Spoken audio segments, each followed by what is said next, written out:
Morning. I've got a new book here to read for you. It's called Dreamstones.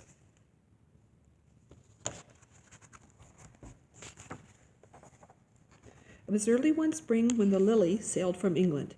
It was summer when her anchor dropped into a bay far to the north. Her captain said to his son, "This will be a fine place to study the creatures that live here, David." And he was right.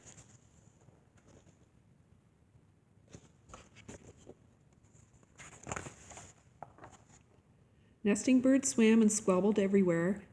Caribou and Arctic foxes crisscrossed the vast land. While the captain drew the animals, David wandered the beach, collecting pebbles and bits of bone. He watched birds lift into the air, blocking out the sun as the ship's crew worked on the deck to prepare the Lily for her voyage home.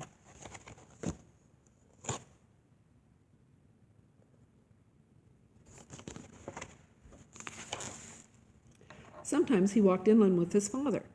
On the hills in the distance, strange figures of rock rose against the cold blue sky. "Those are markers to lead you home," the captain told his son. "People here call them inukshuks. They say some are as old as time." David wondered at the lichen-covered stones stacked in human shapes. He had seen the people of this land. Wrapped in fur clothing, they looked like the inukshuks that watched on the hills.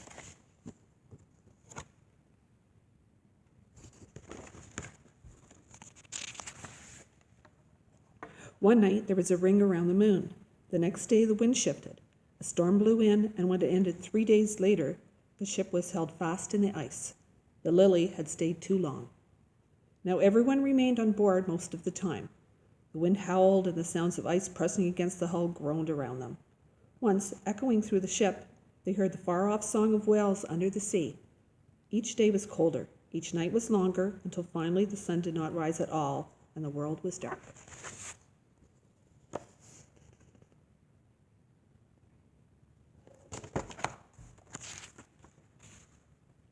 One night, when winter had gone on forever, and none of them had seen the sun for so very long, a sound woke David. He turned in his bed and looked out at the port. A curl of the moon, bowed and silvery, hung like a lantern in the sky. A million stars glittered. He heard the sound again. A sharp, quick barking of foxes rang in the night. David pulled on his coat and hurried up the ladder before his father and the crew slept on.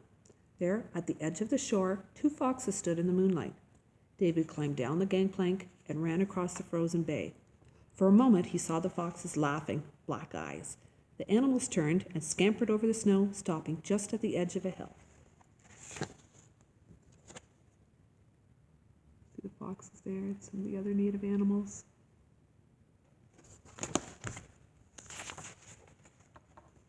"They want to play," David thought as he followed the foxes dancing just out of reach. Puffs of white drifted from their small black noses. The ship's mast disappeared in the darkness. At last David stopped. Behind him, the Lily was gone. Ahead, the foxes melted into the night. He was alone. David wandered up one hill and down the other, but everything looked the same. Then he heard a voice. I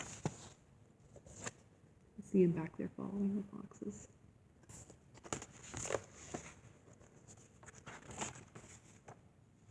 "Are you lost?" called someone. At the top of the hill stood a man. "Yes," David shouted back. "Can you show me the way?" David walked toward him.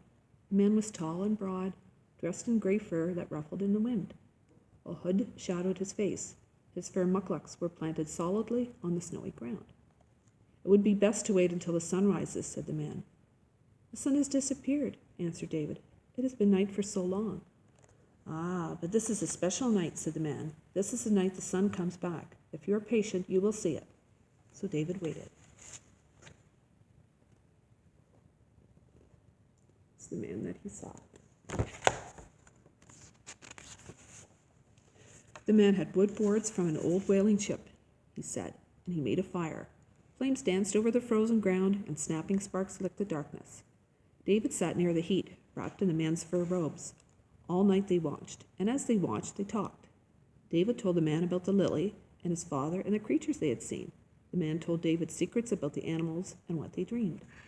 "All things dream here," he said, "even the sleeping stones." "I dream of going home," said David quietly. "What do you dream?" "I dream of the sun," answered the man, and he pointed to the sky. David looked up from the fire. At the very edge of the earth, the golden rim of the sun rose. For just a moment, it sat there, rich and warm in that cold place. "It's back," whispered David sleepily. The man said nothing. He only stared at the horizon as the sun briefly touched his smiling face.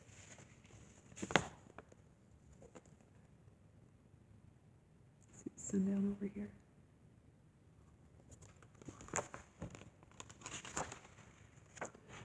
When the captain discovered that his son was gone, he and the crew lit torches and set out into the dark. Some of the northern people walked with him. They found David wrapped in gray sealskin, asleep near the glowing embers of a fire. Behind him stood the Inukshuk, against which he had taken shelter.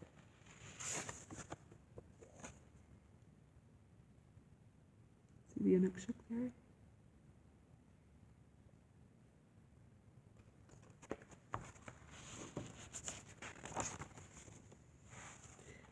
Each day after that, sun stayed a little longer.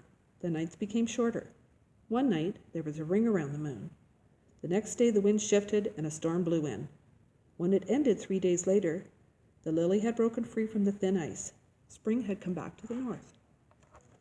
The Lily's great anchor was raised from the ocean floor, and the crew unfurled the sails, and the ship headed out to sea. It was never seen again.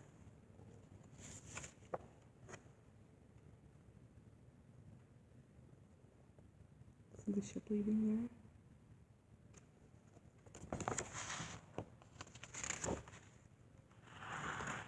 Some winters, when the night is long and still, the old people tell a story. In it, there is a ship and a boy and a tall stone figure. The children's eyes widen when they hear of how the Inukshuk walked that one special night. They shiver in their beds just a little, but then they sleep and dream, for all things dream here, even the sleeping stones. The grandmother talking to a child and sleeping, and then the dreams.